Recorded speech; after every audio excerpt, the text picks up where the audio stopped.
இன்னைக்கு விஜய் சார் ஒரு கொஸ்டின் சொல்லியிருப்பாரு. உங்கள் யாருக்காவது என்கிட்ட ஏதாவது கொஸ்டின் கேட்கணும்னா கேளுங்க அப்படின்னு சொல்லியிருப்பாரு.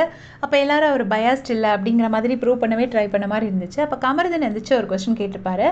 பாருக்காக 2 வார்த்தை கேளுங்க, பேசுங்க Bigg Boss, sorry Vijay sir, ஏன்னா எல்லாரும் இந்த ஷோ பார்க்குறாங்க, அவளும் பார்த்துட்ருப்பா, அவளுக்கு ஏதாச்சும் சொல்ல விரும்புகிறீங்களா அப்படின்னு கேட்ட உடனே விஜய் சார் சொல்கிறாரு, பாருவுக்கு ரொம்ப அறிவு இருக்குது, அந்த அறிவை அவங்க எந்த இடத்துல யூஸ் பண்ணுறாங்கங்கிறது தான் முக்கியம். அதுதான் பாரு இந்த ஷோவில் இருக்கும்போதும் நான் சொல்லியிருக்கேன், இப்போ அதான் சொல்கிறேன், அவங்க அறிவை பார்த்து நான் வியக்கிறேன் அப்படின்னு சொல்லிட்டு சொல்கிறாரு. சொல்லி கொஞ்சம் நேரம் கழித்து எல்லாம் முடிஞ்சதுக்கு அப்புறமா பார்த்தீங்கன்னா இப்போ பார்வதி என்ட்ரு ஆகிட்டாங்க.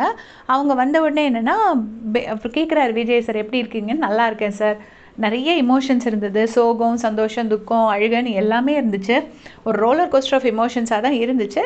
பட் இப்போ நான் ஓகேவாக இருக்கேன், அம்மாவும் அக்காவும் என் கூட இருந்தாங்க அப்படின்னு சொல்லிட்டு சொல்கிறாங்க. அப்போ அன்றைக்கி ரெட் கார்டு வாங்கினப்போ நான் ரொம்ப உடஞ்சி போயிட்டேன் சார் அப்படின்னு சொல்லிட்டு சொல்கிறாங்க.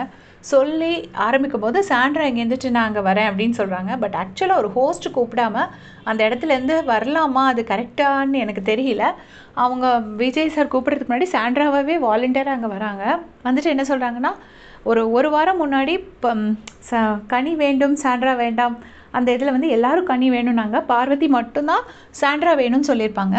அதை சொல்லிவிட்டு அப்படி என்கிட்ட க்ளோஸாக இருந்தா, பட் அவள் வெளியில் போகிறப்போ அவள் தனியாக போனதை பார்த்து டிவியில் பார்த்து நான் ரொம்ப அப்செட் ஆகிட்டேன். ஸோ நம்ம போய் வழி அனுப்பியிருக்கணும் அப்படின்னு நான் நினச்சேன்.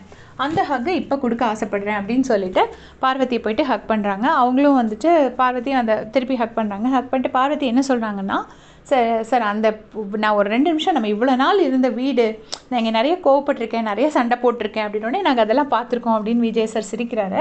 அப்படியே அதெல்லாம் தாண்டி அந்த வீட்டை ஒரு 2 நிமிஷம் பார்க்கணுன்னு தோணுச்சு, அதுக்காக தான் நான் நின்னேன், மற்றபடி நான் யாரும் என்னை வழி அனுப்ப வருவாங்கன்னு நான் வெயிட் பண்ணி நிற்கலை அப்படின்னு சொல்லிட்டு பார்வதி சொல்கிறாங்க. உடனே விஜய் சார் சொல்கிறார், இப்போ நீங்கள் 2 பேரும் இந்த ஸ்டேஜில் ஹக் பண்ணிக்கிட்டது பார்க்குறதுக்கு ரொம்பவே நல்லா இருக்குது அப்படின்னு சொல்கிறாங்க.